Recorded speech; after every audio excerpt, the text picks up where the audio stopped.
you mentioned in one of your last talks that petroleum wasn't what we thought it was, that it wasn't a fossil fuel, that it didn't come from fossil animals. Yeah. Is it just a mineral? Is it a mineral like any other mineral? Is that how it, what would you say? What's the origin of You see, petroleum? when they first found petroleum, because they were beginning to make motors and needed on axles of wheels on railroad trains and all that sort of thing, and remember, trains started in the beginning of the 19th century, then oil went from just a lubricant to a fuel, and it made it valuable. And Rockefeller happened to be the smartest man in the business at the time, but he made most of his money, or much of it, off the transport of the petroleum as well as selling it.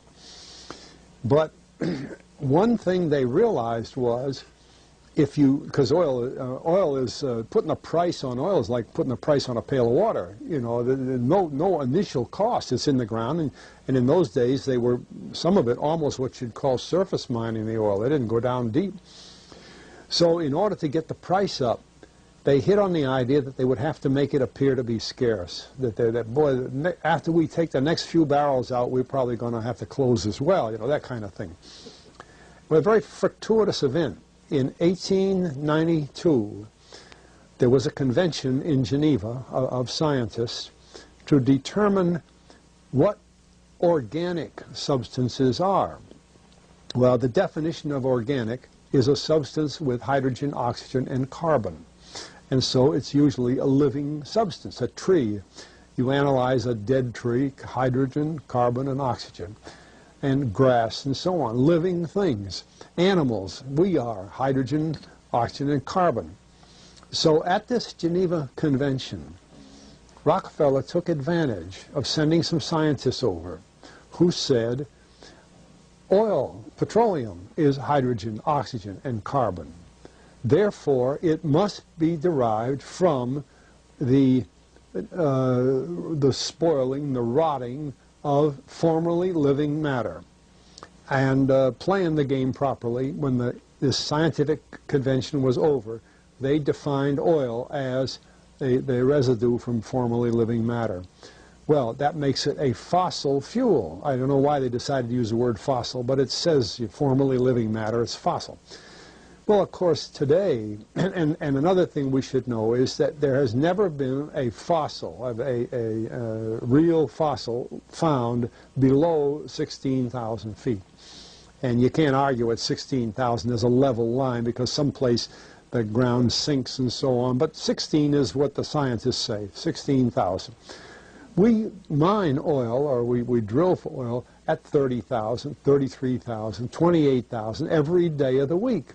So right there, we rule it out that it isn't fossil fuel. It's called fossil fuel for the minds of the public to feel that it is an asset that is running out, being depleted. We talk about depletion allowance, which is a lot of, you know.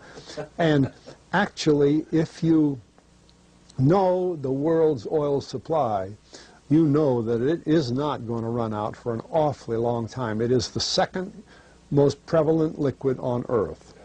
And we haven't begun to dig. Well, with all that background, you see, the people in charge of the petroleum business, for perfectly reasonable business things, like any other man in the business, wants to keep his price as high as he can get away with. And the way to do is just say, well, as no more, the last barrel is going to cost $1,000, and then it's all done. And they preach that stuff. What bothers me is that in geology books, it's in there. The geologists say it's a fossil fuel.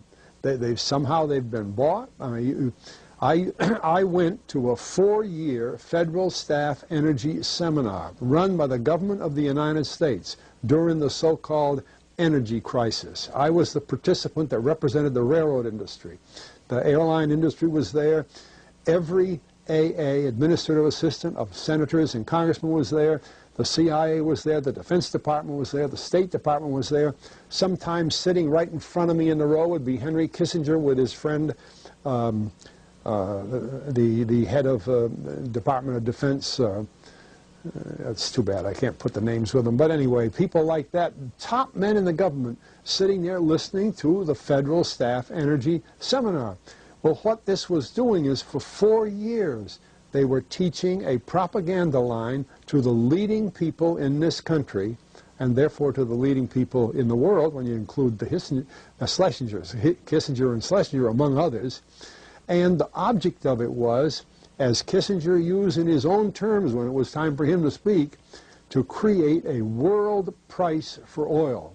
In other words, not 30 cents a gallon here and 90 cents a gallon there, but let's get a world price. That's their goal, and they're trying to do that for wheat and everything else. We don't realize what the controls are, whether it's oil or some of these other things. Almost everything today is being categorized at the highest price they can possibly make it go.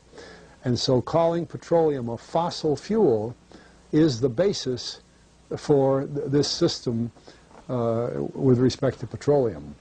And I don't know if the name Arthur Kantrowitz rings any bell. Arthur Kantrowitz is the head of the Kantrowitz Labs set up by the Avco company near Boston, scientific laboratories.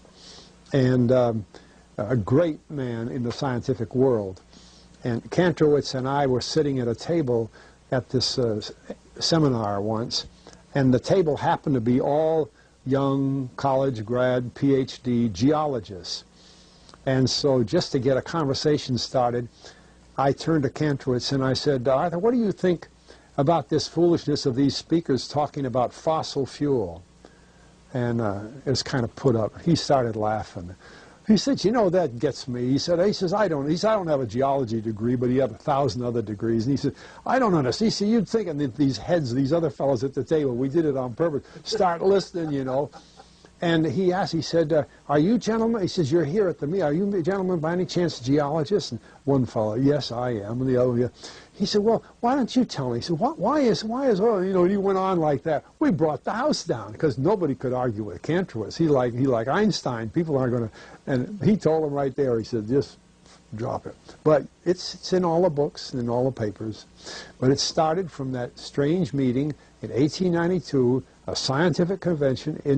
I have a big, thick scientific encyclopedia put out by the Divan Ostrin Company that's about 15 years old now, but it has the whole story of the conference. It doesn't have the Rockefeller part, but it has the whole story of how they straightened out organic chemicals and how it was all figured, and they've got petroleum right in there.